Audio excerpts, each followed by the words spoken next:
சென்னை அண்ணா சாலையில் தேனாம்பேட்டை முதல் சைதாப்பேட்டை வரை உயர்மட்ட மேம்பாலத்திற்காக தூண்கள் அமைக்கும் பணி நடைபெறுவதால் போக்குவரத்து நெரிசல் ஏற்பட்டுள்ளது. மேம்பால பணிகளை விரைந்து முடிக்க வாகன ஓட்டிகள் கோரிக்கை விடுத்துள்ளனர்.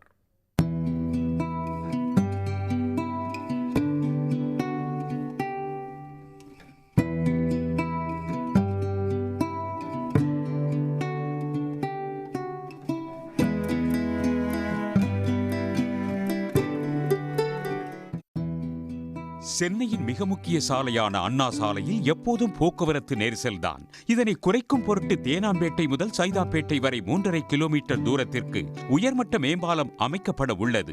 இதற்காக 621 கோடி ரூபாய் ஒதுக்கப்பட்டு மேம்பாலம் அமைப்பதற்காக தூண்கள் அமைக்கும் பணி நடந்து வருகிறது. இதனால் அண்ணா சாலையில் கடுமையான போக்குவரத்து நெரிசல் ஏற்படுகிறது. இந்த ரோடு இல்லாமல் எல்லா மெயின் ரோடில் இருக்க எல்லா ரோடுமே ஜாம் பண்ணிட்டு இருக்காங்க. அதனால் எதில் போகிறது எதில் வரும்னு தெரியல.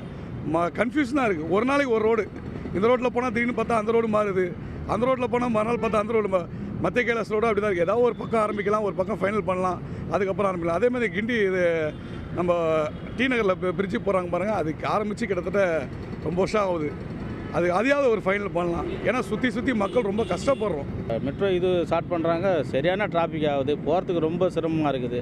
இது சீக்கிரம் இந்த வழியை கொஞ்சம் முடிச்சு கொடுத்தாங்கன்னா எல்லாருக்கும் போகிறதுக்கு ஈஸியாக இருக்கும். இப்போது காலேஜ் இல்லை, அதனால் கொஞ்சம் ஃப்ரீயாக இருக்குது.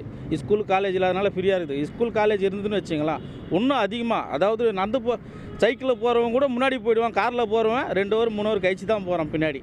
அதுமாதிரி அந்தளவுக்கு டிராஃபிக் ஆகுது. கொஞ்சம் சீக்கிரம் கொஞ்சம் பண்ணி கொடுத்தாங்கன்னா கொஞ்சம் நல்லாயிருக்கும்.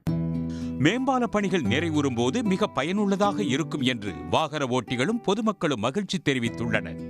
உடனுக்குடன் செய்திகளை தெரிந்து கொள்ள சன் நியூஸ் பெல் ஐகானை கிளிக் பண்ணுங்க.